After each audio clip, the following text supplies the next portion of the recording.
All right, guys, how you doing? Hey, thanks for doing that political cartoon assignment. You all turned it in. Y'all did a good job. I noticed that some of you probably went out and got a little help, but that's okay. We'll call it intellectual curiosity this time. I love political cartoons. We are visual people.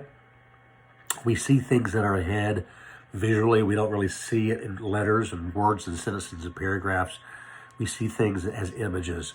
So political cartoons are a great way of making political commentary, sometimes in a low impact way and sometimes in a very high impact way. So we're going to look at political cartoons from this point forward in our classes as we talk about various aspects of U.S. history. So this was more of an introductory type lesson. It was a foundational lesson. And we were talking about things like symbols and metaphors and how we can use distortion in images to make a point, and then irony. So let's go over real quick the assignment that you did yesterday, because I have a cool little assignment for you to do for tomorrow's class. You go ahead and get a jump on it if you want to today. So that first cartoon that we looked at, the steamroller cartoon, this was a pro-suffrage cartoon, if you can figure it out. So suffrage was the movement to help women gain the right to vote. Remember, as of the 15th Amendment, even freed slaves were able to vote, but women still weren't. So there was a big movement that was taking place all the way up through World War I, trying to get women to earn the right to vote. In this case, we're talking symbols. Remember, a symbol is something that doesn't stand for itself, but stands for something else.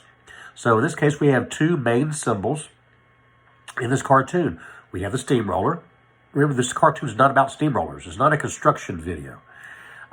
It's about something else. So the steamroller, and then what the steamroller is rolling over, which in this cartoon was some rocks, small rocks, rubble, we could call it, that when you looked at letters, it spells the opposition. In this case, who was the opposition? It wasn't a political party. It was anybody who was trying to keep women from gaining the right to vote. Mainly, in most cases, men. You have four women on the steamroller, two of them wearing sashes that says equal suffrage. In other words, the equal right for women to vote. And then this one in the middle is wearing one that says West. What we know about sashes is in this day, in turn of the century, the turn of the 20th century, we wore sashes to parades and to political rallies. It helped to identify who we were, just like we use sashes for today, like in pageants and things like that.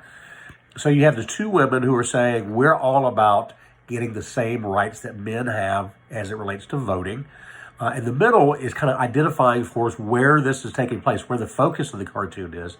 And in this case, we're talking about the Western states. And in fact, we see during the suffrage movement, some of the earliest states that are giving women the right to vote are out west. So symbols and metaphors. Remember, once again, a metaphor is when we're drawing a comparison between two things, but we're not actually comparing them, we're making them equal. So instead of saying sly like a fox, which is actually a simile, we would say a sly fox. So in this case, the cartoon is about the steamroller that is suffrage and how it's running over its opponents. I did like the question, by the way. If you wanted to use different symbols to make the same point, what might you do? And the first thing that went through my mind was a tidal wave coming over a beach. But some of you actually said a steamroller running into a wall. And so if we were making the opposite point, we could say instead of little bitty rubble, the opposition being small rocks, it's actually a brick wall. The second cartoon, the big hand coming down and smushing the kids.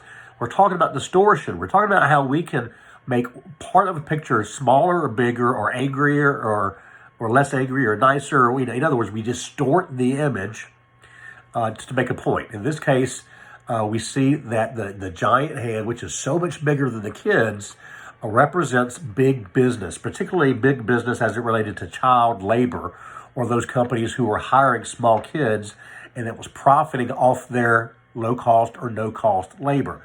We know that this is child labor employers because it says so in the sleeve.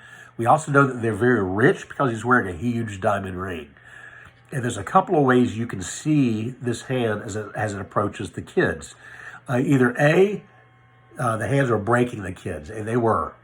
It was an issue. We had lots of kids getting killed and being taken advantage of, and these big businesses that were profiting off of it because there were no laws to keep them from doing so.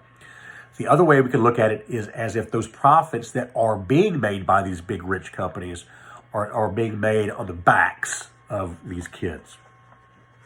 And the third cartoon, which is one of my favorite, I love studying the Jacksonian years. Looks very, very similar, politically speaking, to what we're living through right now. Lots of comparisons that people have made between Andrew Jackson as president and President Donald Trump. In this case, we're talking about the spoils system, One of the things that we noticed about his administrations was that he begins this process of going to other people saying, if you will help me get elected, I will pay you back by giving you a job within my administration. In other words, to the victor goes the spoils. And of course, his enemies, his political enemies, they tried to do everything they could to make this look like it was something that was inappropriate and not right, although we recognize it as, kind of being politics nowadays. So they make it look like he's on a statue, just like we're used to seeing generals going all the way back to Rome, all the way back to Napoleon, being depicted riding horses. In this case, he's riding a pig, which is kind of a funny animal. Some people consider it to be an unclean animal. In this case, the animal he's sitting on the back of a pig that's rooting through garbage. And the garbage that he's rooting through is labeled for us, and it's labeled as bribery and spoils and plunder. So these are all bad things. And if you notice, he's not just on the pedestal of a statue, but the pedal of the statue looks like a tomb. And it's got a big dollar sign on the side, and it's got bones and skulls of men. Okay, and so the irony of all this is that this cartoonist is saying that the spoils that his friends are actually getting, they think they're getting something good, but what they're getting is they're getting things like bribery and plunder and scandal and death, and that what seems to be good things really turns out to be bad things, at least bad as it relates, as it pertains to people and the people of the United States. Irony is this whole idea of drawing a meaning to something that I intend to be intentionally contradictory to what it is that I'm actually saying. So in this case, spoils to the victor sounds like a good thing, but we're actually saying, ironically speaking, it's a bad thing because the only thing that develops is not good things, but death and plunder and bribery and bad things. So here's your assignment for tomorrow. And like I said, you can go ahead and get started on it today. Using that little sheet that I gave you yesterday that kind of talks more about analyzing political cartoons, using things such as irony or symbolism or distortion or metaphors, I want you to choose a current contemporary political issue, something that you may feel kind of strongly about, and I want you to create your own political cartoon. I need to be able to pick out at least one of these elements. Give me some symbols. If you can draw a metaphor, do so. Distortion. Remember that you can use words, but just a few of them. I should look at the picture and understand what it is that you're saying, what your political view on that issue is. So, if you have any questions about it, as usual, let me know.